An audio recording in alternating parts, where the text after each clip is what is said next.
അവരെ ചേർത്ത് നിർത്തുക, ഒരു പൊതുവായിട്ടൊരു കമ്മ്യൂണിറ്റി സ്പിരിറ്റ് ഉണ്ടാക്കുക എന്നുള്ള ഒരു ഉദ്ദേശവും കൂടി. ഇതിനൊക്കെ ഉപോത്ബലമായിട്ടുള്ള ചർച്ചകളും ചിന്തകളുമാണ് പങ്കുവയ്ക്കപ്പെടുന്നത്. സഭയുടെ ഒരു പ്രധാനപ്പെട്ട മിഷനാണ്.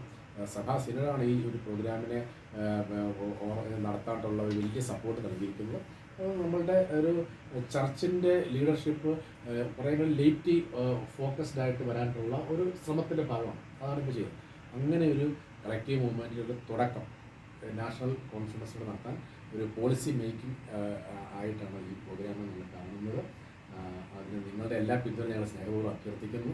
കത്തോലിക്ക കോൺഫറൻസിൻ്റെ ഈ നാഷണൽ ലെവലിലുള്ള കോൺഫറൻസ് സാധ്യമാണെങ്കിലും ഞങ്ങൾ ഗ്ലോബൽ തലത്തിലുള്ള ഒരു ഓർഗനൈസേഷനാണ്. പ്രത്യേകിച്ച് ഈ കമ്മ്യൂണിറ്റിയിലുള്ള ആളുകളെല്ലാവരും ഇന്ന് വേൾഡിലുള്ള എല്ലാ സ്ഥലങ്ങളും തന്നെയുണ്ട്.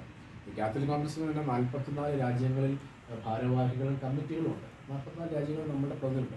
അപ്പോൾ അങ്ങനെ ഉള്ള സ്ഥലങ്ങളിലുള്ള ആളുകൾ ചേർന്ന് ഞങ്ങൾ ഗ്ലോബൽ മീറ്റ് ഇപ്പോൾ 2 ഗ്ലോബൽ മീറ്റുകൾ നടന്നു കഴിഞ്ഞു. 2017-19 ദുബൈയിൽ വെച്ചും 2022 ബാങ്കോക്കിൽ വെച്ചു.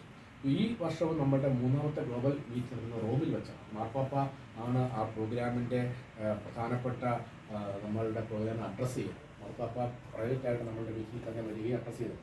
അപ്പോൾ അതിൻ്റെ ഒരു പ്രധാനപ്പെട്ട ഉദ്ദേശം ഒരു ഗ്ലോബൽ തലത്തിലുള്ള നമ്മളുടെ ഒരു കോർഡിനേഷൻ നെറ്റ്വർക്കിംഗ് ഫോം ചെയ്തത്. അതിൻ്റെ ഒരു പ്രാരംഭ സ്റ്റെപ്പാണ് നമ്മൾ ഈ നാഷണൽ ലെവലിലുള്ള നമ്മുടെ നെറ്റ്വർക്ക് ഫോർമേഷൻ. എല്ലാവരെയും ഒരുമിച്ച് കൊണ്ടുവരിക എന്നുള്ള ഉദ്ദേശത്തോടു കൂടി ഇതെല്ലാം ഇതിൻ്റെ ഒരു റിസൾട്ടായിട്ട് വരേണ്ടതാണ്.